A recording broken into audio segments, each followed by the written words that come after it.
Tapi sebelum itu kami mengajak para hadirin sedaya, hadirat sedaya untuk meyakini bahwa tahun 2022 adalah tahun pertumbuhan kita, tahun kemakmuran kita, tahun kebahagiaan kita, dan di tahun-tahun selanjutnya pertumbuhan itu, kemakmuran itu, kebahagiaan itu akan terus bersama kita. Allahumma amin, amin. Bismillahirrahmanirrahim. Teman-teman pejuang devisa yang ada di kota Taiwan, hidup itu perjalanan. Bahkan dunia ini adalah persinggahan. Finishnya itu adalah akhirat. Jadi dunia itu nek ciri wong Jawa ibaratnya namung mampir ngombe. Dunia itu hanya tamu. Kita bertamu di sini. Bertamu itu selamanya atau tidak? Tidak. Berarti wong tamu bakale pulang. Wong lunga bakale pulang. Lah, untuk mempersiapkan itu di tahun 2022 mari kita hadapi dengan 5M. Tahu 5M? Belum tahu Pak Yai. Belum dikasih tahu kok sudah tahu. Yang pertama adalah mu'ahadah. Mu'ahadah itu perjanjian dengan Allah. Jadi setiap manusia yang lahir di bumi ini dulu sebelum dia lahir sudah diberi perjanjian oleh Allah, yaitu asyhadu an la ilaha illallah wa asyhadu anna muhammadar rasulullah. Ibu-ibu sekalian, sebelum kita lanjutkan, mari kita tajdidul iman. Mari kita memperbarui iman kita, memperbarui syahadat kita, memperbarui muahadah kita, perjanjian kita dengan Allah. Mari kita bersyahadat bersama-sama. Mutanya dilepas nggak apa-apa, saya bimbing dengan hati yang khusyuk, dengan hati yang khudur. Semoga syahadat kita menjadikan Allah ridho. Kita disaksikan oleh Allah dan para malaikatnya, disaksikan oleh alam, seluruh alam raya ini, makhluk-makhluk yang hari ini, malam ini menyaksikan kita bahwa kita bersyahadat. Ini yang saya sebut dengan muahadah. Tahun baru bukan berarti agama baru, tapi Rasulullah dawuh jadidu imanakum bila ilaha illallah. Perbarui imanmu dengan la ilaha illallah. Mari bersyahadat bersama-sama. Saya bimbing, tirukan. Bismillahirrahmanirrahim. Bismillahirrahmanirrahim. Asyhadu an la ilaha illallah wa asyhadu anna muhammadar rasulullah. Di tahun baru ini, di malam ini kita muahadah, memperbarui perjanjian kita dengan Allah, yaitu dengan bersyahadat. Bukan berarti syahadat ikut terus syahadat wis nu Mas Taib. Iya. Tapi syahadat itu mengimplementasikan, mengaplikasikan, menerapkan arti syahadat itu. Melakukan perintahnya, menjauhi larangannya. Banyak orang yang bersyahadat tapi ingkar syahadatnya. Ingkar dengan apa? Dia bersaksi bahwa Tuhannya Allah, tapi dia melanggar perintahnya. Wong wis siap jadi kawulane Allah, wis berjanji bahwa dia akan menyembah Allah, tapi tambah melanggar perintahnya. Maaf Pak Yai, saya mau tanya sedikit ya. Bagaimana kita itu enggak kadang-kadang ingkar Pak Yai ya? Karena di dalam bersyahadat ketika saya masih di alam roh Pak Yai ya, itu saya nggak ingat sama sekali Pak Yai. Jelas sulit untuk menambah itu Pak Yai, sulit Pak. Jadi makanya syahadat itu harus sering diperbarui. Termasuk di dalam kita sholat itu ada muahadahnya, ada perjanjian kita dengan Allah. Apa itu? Iyyaka na'budu wa iyyaka nasta'in. Hanya kepadamu ya Allah kami menyembah, dan hanya kepadamu ya Allah kami meminta. Itu namanya muahadah. M yang pertama apanya? Muahadah, mengingat kembali perjanjian kita dengan Allah Subhanahu wa taala. Yang kedua, mujahadah. Mujahadah itu ngerti apa artinya mujahadah? Bersungguh-sungguh Pak ya? Bersungguh-sungguh dalam ibadah. Di tahun 2021 kemarin mungkin kita kurang taat, kita malas-malasan. Saatnya semangat beribadah Pak ya, terutama beribadah Pak ya. Iya, 2021 sakit, 2022 harus sembuh, sehat. Amin. Aku sehat, amin. Aku semangat, amin. Itu harus selalu ditancapkan di dalam hati. Itu namanya mujahadah. Yang tahun 2021 kemarin banyak melakukan maksiat. Maksiat itu kalau besar, kalau kecil namanya maksiut. Berarti tahun 2022 harus taat. Kalau kemarin-kemarin kita bodoh, hari ini kita harus apa? Pintar. Pintar. Membakar ganjalan-ganjalan tisu kesedihan di tahun-tahun lalu. Orang jadi TKW di sana itu, Masya Allah, mungkin ada kesedihan, dibakar tisu kesedihan itu, ganti dengan kebahagiaan. Makanya di flyer sama Mas Kofik itu diyakini bahwa tahun 2022 ini yakini bahwa ini adalah tahun keberlimpahanmu. Makanya dulu ada Mas Saib di kitab Riyadun Nufus, sahabat-sahabat pejuang devisa, itu diterangkan bahwa dulu ada seorang bernama Abu Ja'far Al-Qumudi. Dia hidup tahun 324 Hijriah. Dia itu dalam mujahadahnya karena dia seorang ulama, seorang syekh terkenal, ada tamu banyak. Tiba-tiba ada seseorang yang memberi hadiah. Hadiahnya itu isinya keranjang penuh dengan kurma yang sangat mahal sekali. Akhirnya Syekh Al-Qumudi ini, betapa indahnya kurma ini, betapa mahalnya, dibagikan ke seluruh tamunya. Itu hari Kamis sore. Cara sekarang jam 4 kalau di Indonesia. Nah, dia hanya menyisihkan 5 butir kurma. 5 butir kurma, tamu-tamunya sudah pulang semua, dia tinggal sama 5 butir kurma. Masuklah waktu maghrib, dia ngimami sholat. Setelah ngimami sholat, di tengah-tengah sholat itu ada setan yang mengajak dia, "Hei Syekh Abu Ja'far, itu kurma sudah menunggumu.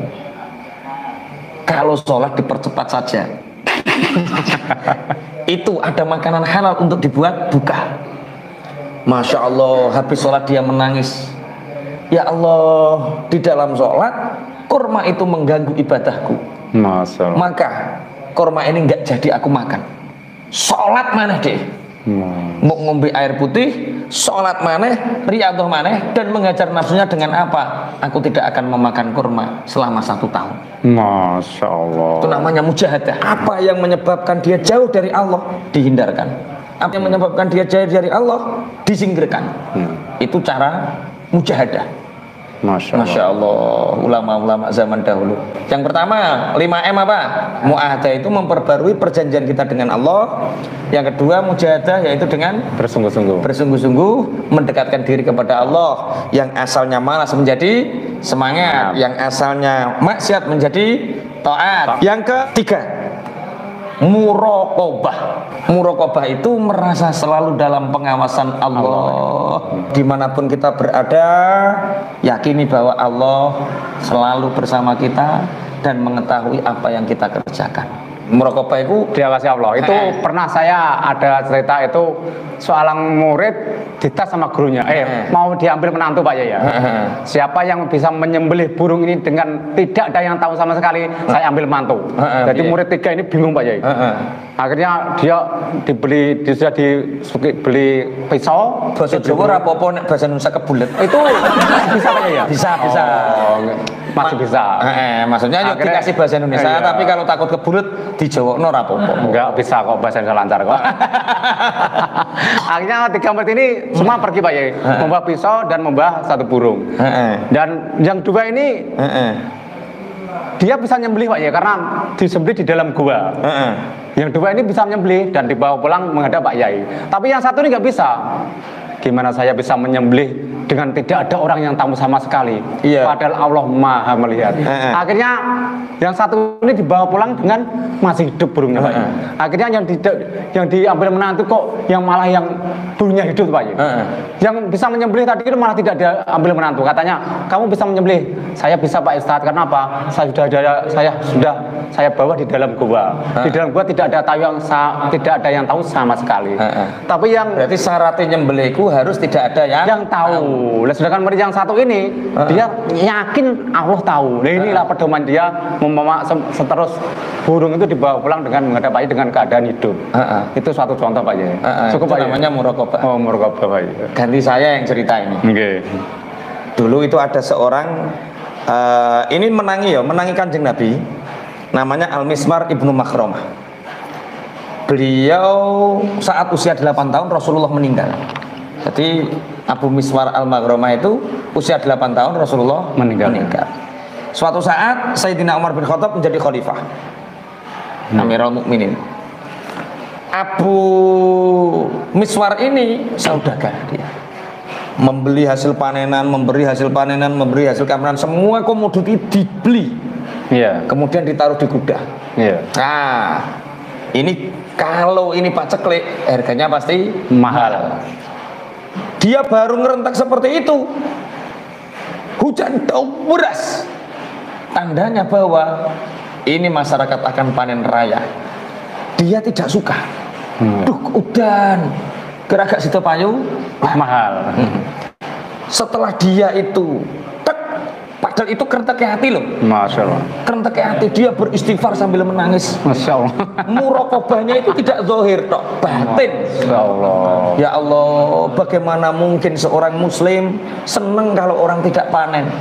Ya Allah, bagaimana mungkin seorang muslim senang tidak datangnya hujan? Ini hujan aku kok nggak seneng, ya padahal lagi kerentek sedikit dok.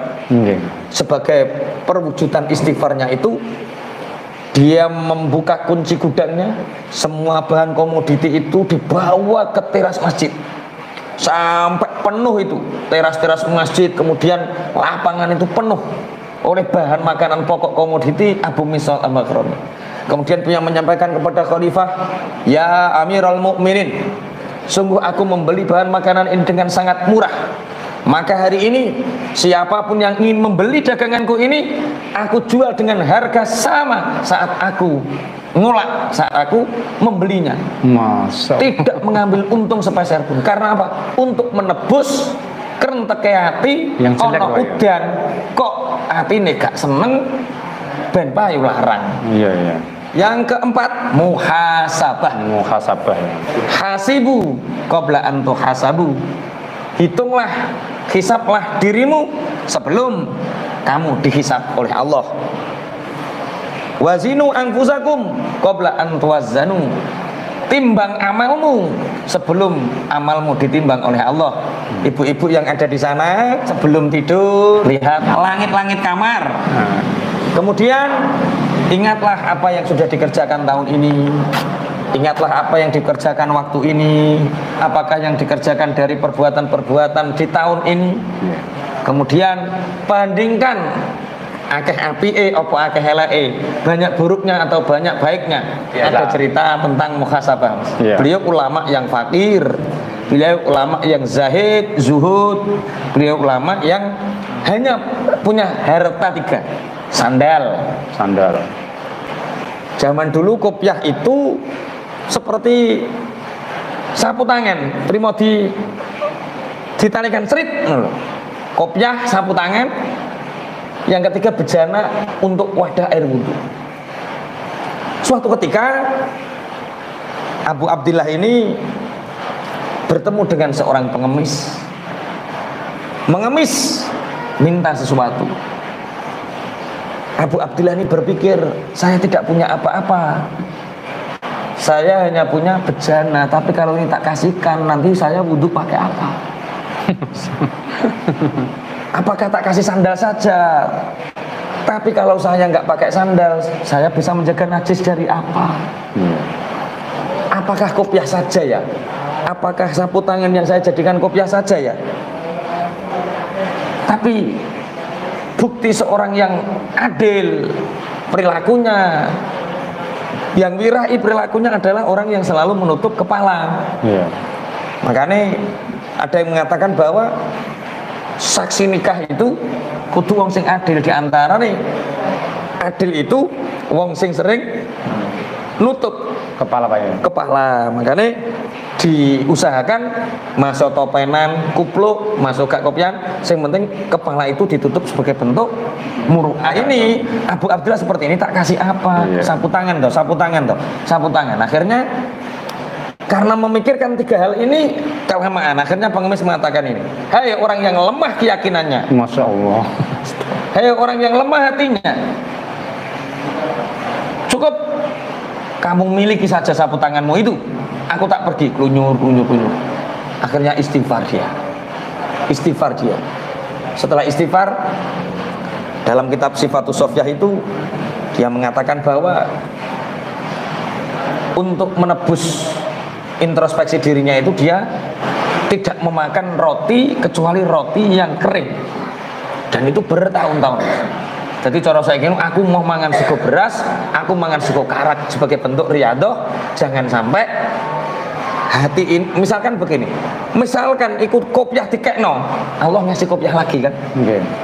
Itu loh, jangan sampai di tahun 2022 ini kita terikat dengan apapun yang menyebabkan kita itu jauh dari Allah. Malas bersedekah termasuk ya. Yang kelima itu adalah mu'aqobah. Mu'aqobah itu adalah sanksi ketika kita lupa terhadap ibadah. Misalnya kalau Syekh Abdul Qadir Jalani pernah mimpi metu mani, sedina suwengi ping 40. Masya Allah. Mandi 40 kali deh. Iya. Jadi setiap keluar nyipi metu mani, mandi keluar mandi. Nah, kalau saya ya biarin. Itu karena ingin Syekh Abdul Qadir Jalani tidak tahajud, setan diganggu terus. Tapi dia tetap melaksanakan tahajudnya, tetap mandi dalam keadaan itu juga. Tapi setelah Syekh Abdul Qadir Jalani kok masih mimpi junub Pak ya?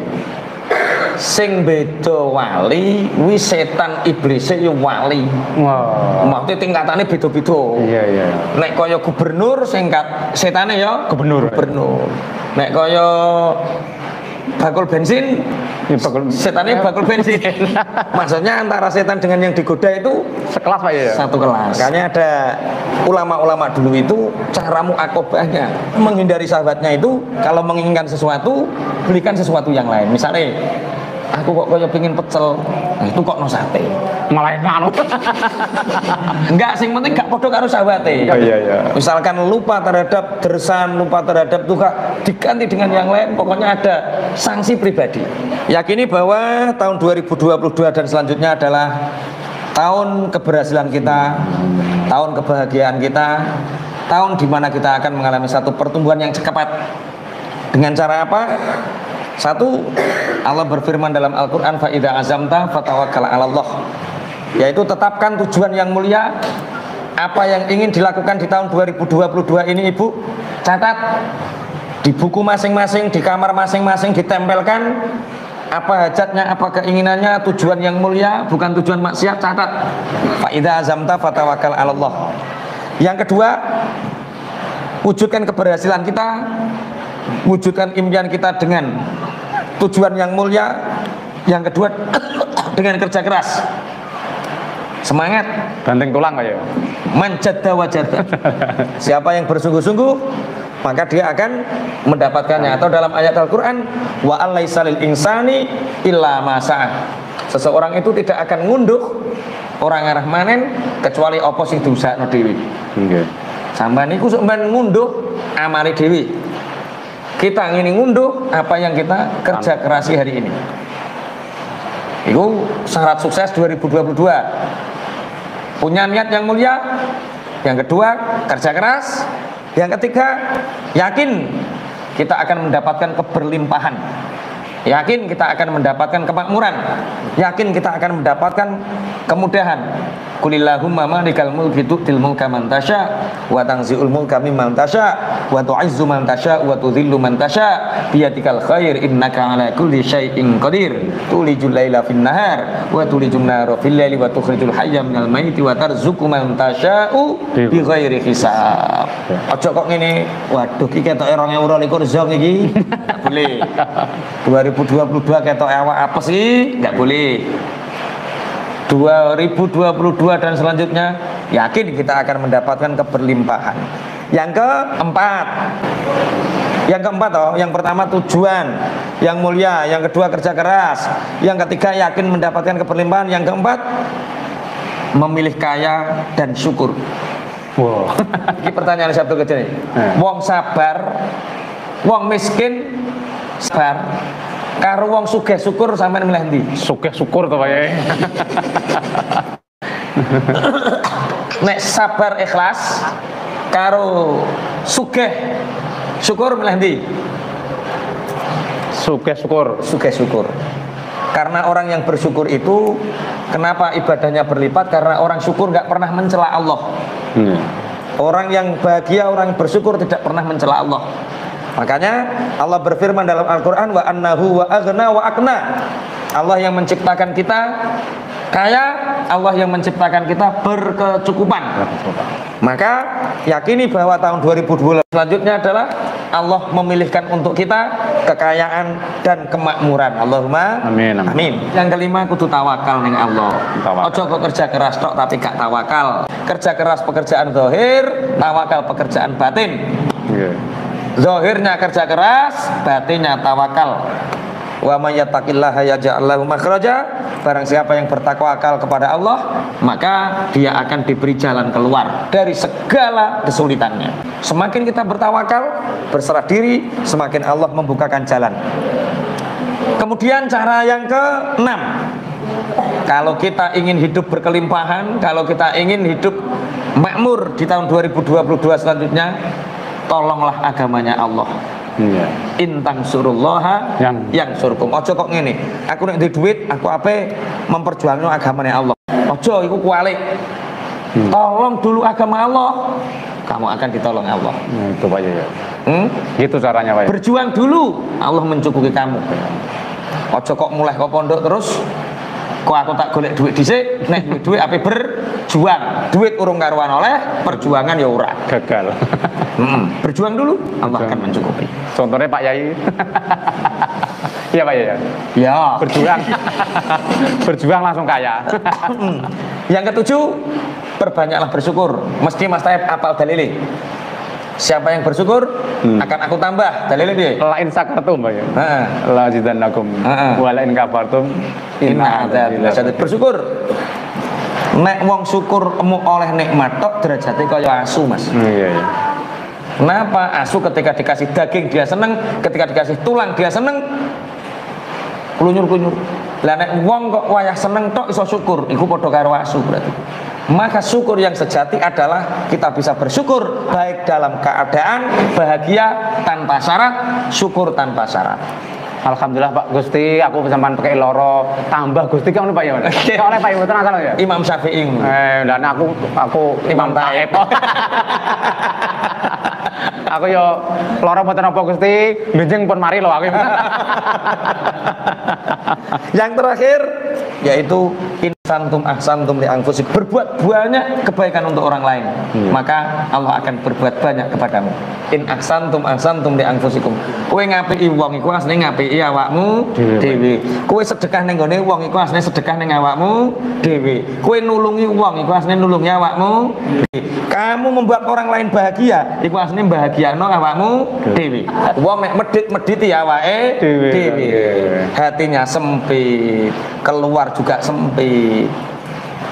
In ahsantum ahsantum li anfusikum wa in asatum falaha. Itu yang bisa kami sampaikan. Ibu-ibu yang ada di Taiwan sana, masih ada waktu sekitar 15 menit. Kalau ada yang ingin bertanya, kami persilahkan. Ibu, ini Mas Taib, iku ono wong bagaimana menyikapi suara-suara bising lingkungan, tetangga, saudara. Misalnya sampean luman, kaya sugih-sugih kok kaya sedekah ngluwi wong sing sugih. Wong sampean ya nyatane urung sugih. Banyak membantu orang kaya ya mungkin ngadepi piye carane? Sebenarnya edukasi dengan cara yang baik dan benar. Memang kadang kalau kita menunggu makom, maka kita tidak akan pernah sampai. Karena kita menunggu, itu artinya kita tidak berbuat. Kita menunggu untuk memantaskan diri sampai ke situ, maka sebenarnya kita tidak akan pernah melakukan itu. Maka perlu sama-sama edukasi. Kalau cara saya Bu ya, kalau istri misalkan nggak mungkin suami nuturi bojo terus bojo iku dijak ngaji. Akhirnya satu-satunya jalan bojo jawab ben krungu saka wong liya. Mbak Napi nek dituturi Mas Saib ya rada angel, tapi nek tak tuturi gampang. Soalnya apa? Ternyata akeh wong gampang dituturi wong liya. Makanya ya kita edukasi dengan cara yang baik dan benar itu. Bagaimana sikap kita? Sabar itu. Kita nggak boleh marah dengan keluarga itu. Tapi kita juga tidak boleh menghentikan kebaikan yang kita dikatakan tidak makomnya. Berarti seiring jalannya waktu, dua hal ini harus berkaitan. orang yang istilahnya ngendoni harus kita kencengi dengan edukasi kita, dengan ajak ngaji atau ajak gimana, tapi kita jangan sampai futur, ojo sampai galau gara-gara omongane dulur utawa sanak saudara. Rasulullah mengalami hal yang sama ketika Abu Thalib mat sing mbok perjuangno apa to mat. Bagaimana sikap Rasulullah terhadap Abu Thalib? Rasulullah tetap berbuat baik, tapi Rasulullah mengatakan selama nyawaku masih ada, aku tidak akan pernah menghentikan perjuangan tauhid ini. Itu jawaban Rasulullah, sehingga Abu Thalib ini ya sudah, kamu akan aku pertahankan selama aku hidup, aku akan membelamu selama aku masih hidup. Gitu Ibu. Oke, mungkin ada yang lain, monggo. Bolehkah kita optimis di sini kita kan kerja terus dengan kontrak gitu, terus kita masih punya hutang, tapi kita berdoa ya Allah mudah-mudahan saya bisa haji dan umroh itu apa itu boleh, sedangkan mungkin kayaknya jauh lah untuk kecapaian itu gitu apa selama 2 tahun itu masih menanggung hutang gitu, tapi kita optimis ya Allah semoga saya bisa untuk haji apakah doa itu tetap bisa meyakinkan kita Pak? Apakah ada jalan lain yang bisa meyakinkan kita Pak? Terima kasih. Serius Pak Yu. Waalaikumsalam warahmatullahi wabarakatuh. Allah memberikan keajaiban bagi orang yang mempercayainya. Kalau kita pakai hitung-hitungan matematika manusia, padahal kenyataannya hidup tidak seperti yang ada di dalam ukuran matematika manusia. Lingkungan kami Ibu banyak keajaiban-keajaiban. Nggak punya uang bisa bangun rumah, ada. Nggak punya uang bisa haji, bisa, padahal punya hutang. Dulu ketika uangnya miliaran, nggak mikir umroh, nggak mikir haji. Karena Allah sayang dicubit, bangkrut Bu. Ketika bangkrut masih nanggung hutang banyak. Hanya tinggal uang 12.000 dia punya. Allah berangkatkan dengan sangat mudah sekali. Dengan sangat mudah. Contohnya di sini buahnya Ibu seperti itu. Maka selalu optimis, yakin bahwa Allah akan memberi keajaiban bagi siapapun yang Allah kehendaki. Siapa yang dikehendaki Allah? Orang yang mempercayainya. Kalau boleh dikatakan Ibu, saya sendiri Toha Abrori Al-Fakir ini, Afwan, hidup penuh dengan keajaiban. Di saat wong iso mek banyu, aku gak iso mek banyu. Di saat orang bisa kerja, saya nggak bisa kerja dalam keadaan istimewa. Kaki saya difabel, tapi ternyata hidup itu penuh dengan keajaiban. Dan saya mempercayai itu. Saya dengan otak saya, dengan pikiran saya, dengan perilaku orang lain, pikiran orang lain, saya lebih mempercayai akan adanya keajaiban. Karena keajaiban itu sudah nyata kita rasakan. Kita bernafas hari ini Ibu, itu sebuah bentuk keajaiban dari Allah. Kita bisa menggerakkan tangan, kaki. Anda sampai hari ini bisa di Taiwan, itu keajaiban Ibu. Kalau Allah sudah memberi banyak keajaiban kepada kita untuk sekedar umroh dan haji, mestinya sangat mudah kalau kita yakin dan mempercayai keajaiban itu. Walaupun punya hutang, ada Bu orang yang punya hutang dimudahkan sama Allah. Haji umroh dulu, hutangnya lunas. Banyak. Jadi yakini bahwa keajaiban akan datang, maka Allah akan memberikan keajaiban bagi orang-orang yang mempercayainya. Bagaimana apa sumpah itu bisa diperbarui Ibu? Apa itu yang dinamakan qasam? Qasam itu sumpah. Qasam itu adalah melakukan sesuatu yang dimulai dengan wallahi, tallahi, billahi, demi Allah, demi Allah, demi Allah, atau demi salah satu sifatnya Allah. Ini berarti Kak Sido Mas Taib sing jawab ini. Mboten payu.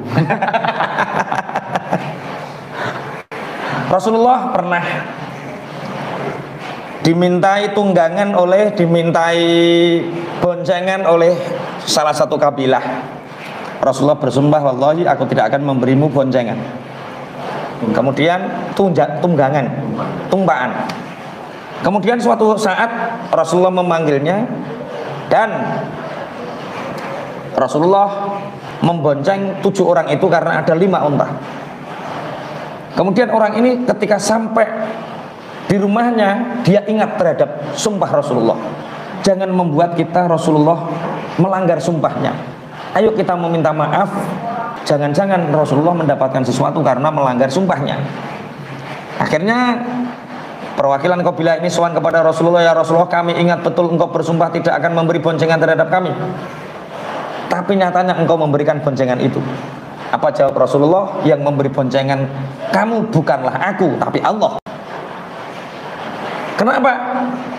Karena Allah mengutusku untuk memberikan boncenganmu dan menghukumku atau memberikan aku kafarah berpuasa 3 hari. La yu'akhidukumullahu billahi fi aimanikum walaki yu'akhidukum bima kasabat bima aqatumul aiman. La yu'akhidukumullahu billahi fi aimanikum walaki yu'akhidukum bima aqatumul aiman. Fakafaratu it'amu asyarati masakina min awsati ma tut'imuna ahlikum aw kiswatuhum aw tahriru raqabah. Faman lam yajid fasiyamu thalathati ayyam dzalika kafaratu aymanikum idza khalaftum. Ibu, jangankan diperbarui, sumpah itu diterjang boleh. Tapi dalam menerjang sumpah itu harus ada kebaikan dan membayar kafarnya. Seperti dulu ada Zaid benci terhadap Fatimah. Demi Allah aku gak akan menikahimu. Semakin dijauhi, semakin ada rasa cinta. Akhirnya biar menikah. Bolehkah menikah? Boleh. Dengan cara apa? 1, membayar kafarah, bersedekah terhadap 10 orang miskin, memberi makan, atau membelikan 10 orang miskin, atau memerdekakan budak, atau berpuasa 3 hari berturut-turut. Itu kalau ingin memperbaiki sumpah. Nah, saran saya, ibu yang sudah mengatakan aku tidak akan pulang sebelum bisa buat rumah, puasa saja Bu 3 hari. Kalau nggak puasa, kalau kuat memberikan baju 10 orang, belikan baju 10 orang, atau memberi nafkah 10 orang miskin. Pilih salah satu Bu di antara itu. Sumpah bisa diperbarui. Kemudian tentang anak dan rumah, apa tadi? Tentang anak dan rumah, aku tidak akan buat rumah sebelum punya anak. Itu terjadi kepada Nabi Sulaiman alaihissalam. Sehingga Nabi Sulaiman itu nggak punya anak. Nabi Sulaiman itu punya berapa istri, Mas? 1000. Tapi saat malam itu 200 istri. Dia mengatakan kepada Asif bin Barkhaya ketika itu, aku akan menggilir 200 istriku malam ini. Semua akan punya anak-anak mujahid fisabilillah. Semua akan berjalan di jalannya Allah. Kata Asif bin Barkhaya, kenapa engkau tidak mengucapkan insya Allah?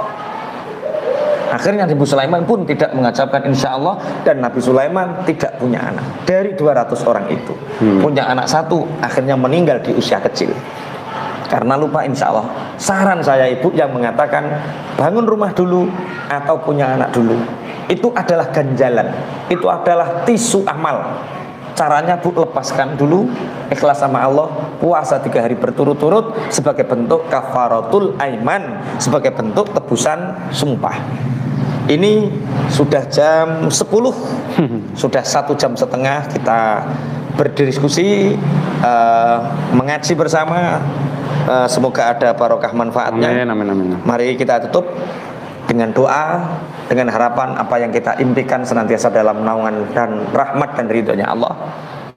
Semoga pergantian tahun menjadikan kita muhasabah bahwa tahun menjadi berkurangnya umur, bertambahnya amal, dan bertambahnya syukur dan bahagia. Pertanyaannya yang kelima itu tadi, mu'aqobah sanksi kalau kita lupa ibadah itu maksudnya gimana, terus contohnya itu sanksinya apa?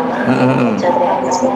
Assalamualaikum warahmatullahi wabarakatuh. Waalaikumsalam warahmatullahi wabarakatuh. Contoh mu'aqobah ibu, itu misalkan kita sudah terbiasa melaksanakan sholat tahajud, kemudian di malam itu kita lupa melaksanakan sholat tahajud, ada rasa malas atau rasa apa, maka di malam berikutnya nafsu itu harus kita sanksi. Harus kita mu'aqobah dengan apa? Biasanya kita tahajud 4 rakaat, karena kemarin aku lupa, tak sanksi kamu 6 rakaat, 8 rakaat gitu. Itu namanya mu'aqobah. Misalkan biasanya kita melakukan satu amalan ibadah tapi kita tidak melakukannya, maka Satu contoh, dulu ada seorang ulama, sahabat bukan ulama ya, sahabat namanya Salman Al-Farisi. Salman Al-Farisi, kalau nggak salah Salman Al-Farisi namanya, seingatnya Salman Al-Farisi. Dia itu untuk menghindari ghibah itu menghukum Mas Taib. Iya. Kalau saya menghibah satu orang, saya akan berpuasa sehari satu hari. Menghibah satu orang, berpuasa satu hari.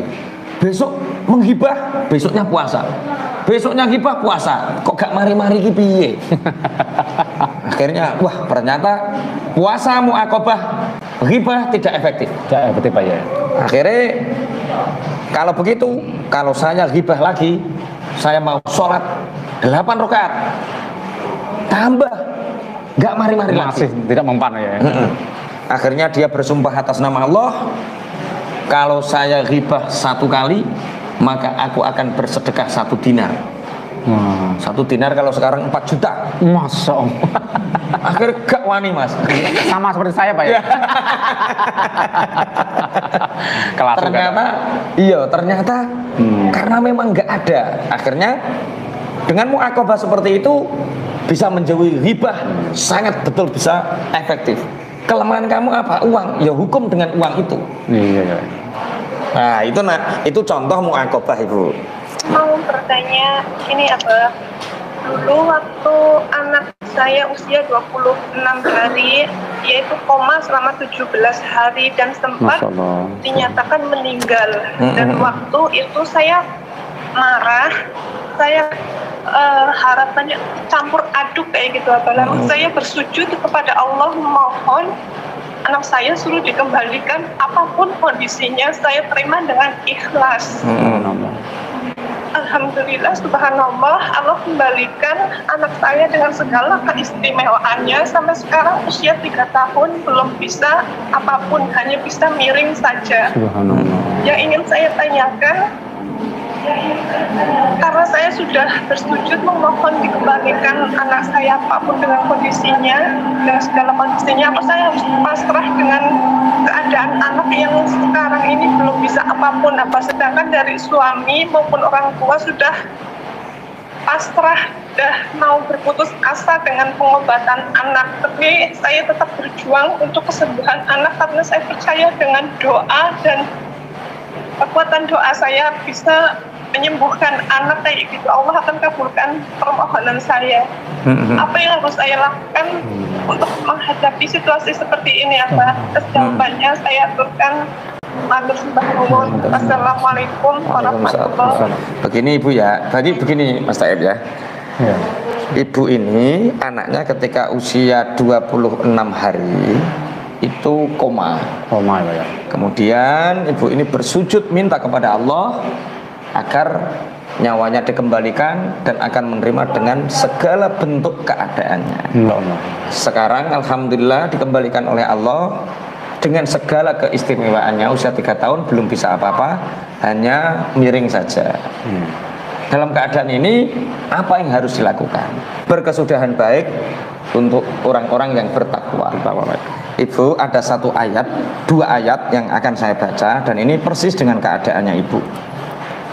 Qul la yusibana illa ma kataballahu lana wa maulana wa 'alallahi falyatawakkalul mu'minun. Katakan Muhammad, tidak ada ujian yang terjadi, tidak ada orang sakit, tidak ada bencana, tidak ada kematian, tidak ada apapun ujian ini kecuali itu sudah ditentukan oleh Allah. Semuanya sudah ditentukan oleh Allah. Wa 'alallahi falyatawakkalul mu'minun. Dan hanya kepada Allah lah orang-orang yang beriman itu berserah diri.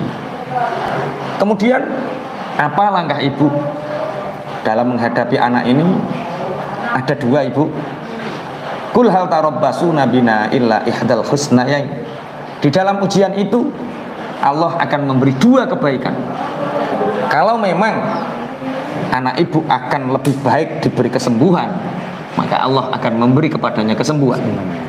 Tapi kalau memang Allah menghendaki memanggilnya misalkan, maka itu adalah yang terbaik. Jadi setiap muslim, setiap mukmin pasti mengalami 2 kebaikan. Ketika dia mendapatkan anugerah pastinya bersyukur, kalau mendapatkan ujian pastinya dia bersabar. Itu Ibu, berarti pengobatan harus segera tetap dikerjakan sebagai bentuk ibadah Ibu, ikhtiar Ibu. Sabar tetap harus dijalani sebagai bentuk ibadah Ibu. Tidak ada keburukan di dalam ikhtiar. Yang salah itu ketika orang sudah berserah dan putus asa. Jadi putus asa sing gak oleh putus asa Mas Tay. Iya. Sampean terus nyerah wis gak sah propolis-propolisan, gak sah herbal-herbalan, gak sah dokter-dokteran, lah itu sing gak oleh. Karena ikhtiar itu menjadi ibadah. Putus asa itu.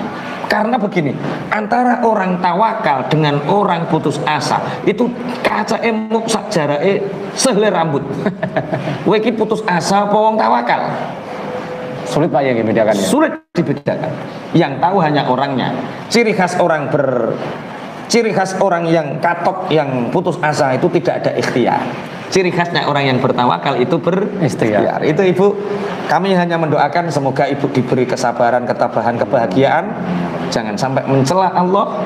Ridho, ya Allah, aku ridho ya Allah dengan segala keputusanmu, karena ridho itu akan mendatangkan dua kebaikan. Itu Ibu, terima kasih. Mungkin ada yang lain? Al-Fatihah.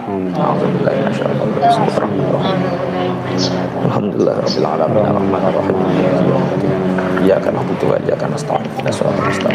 Shiratal ladzina an'amta 'alaihim ghairil maghdubi 'alaihim waladdallin. Bismillahirrahmanirrahim. Alhamdulillahirabbil alamin. Hamdan yuwafi ni'amahu wa yukafi mazidah. Ya Rabbana lakal hamdu kama yanbaghi li jalali wajhikal karim wa 'azimi sultanik. Wassalatu wassalamu ala sayyidina Muhammad alhamdulillahirabbil alamin. Allahumma aslih qulubana wa qalbana wa tawallana wa zayyinna bit taqwa wa ij'alna khairan ila akhir wal ula warzuqna ta'ataka ma abqatana. Allahumma yassir lana al-yusra wa jannibna al-usra wa a'idna min shururi anfusina wa min sayyiati a'malina wa a'idna min adzabil nari wa adzabil qabri wa min fitnatil mahya wal mamati wa min fitnatil masiihid dajjal. Allahumma inna na'udzubika min jahdil bala wa darkis syaqqa wa sul qada wa syamatatil a'da. Rabbana atina min ladunka rahmatan wa hab lana min amrina rasyada. Rabbana atina fid dunya hasanah wa fil akhirati hasanah wa qina adzabannar. Wa sallallahu ala sayyidina Muhammadin subhana rabbika rabbil izzati amma yasifun wa salamun alal mursalin walhamdulillahi rabbil alamin. Dari kami cukup, mohon maaf atas segala kekhalifan dan kekurangan. Ihdinas siratal mustaqim, kafaratul majalis. Subhanakallahumma bihamdika asyhadu an la ilaha illa anta astaghfiruka wa atubu ilaik. Assalamualaikum warahmatullahi wabarakatuh.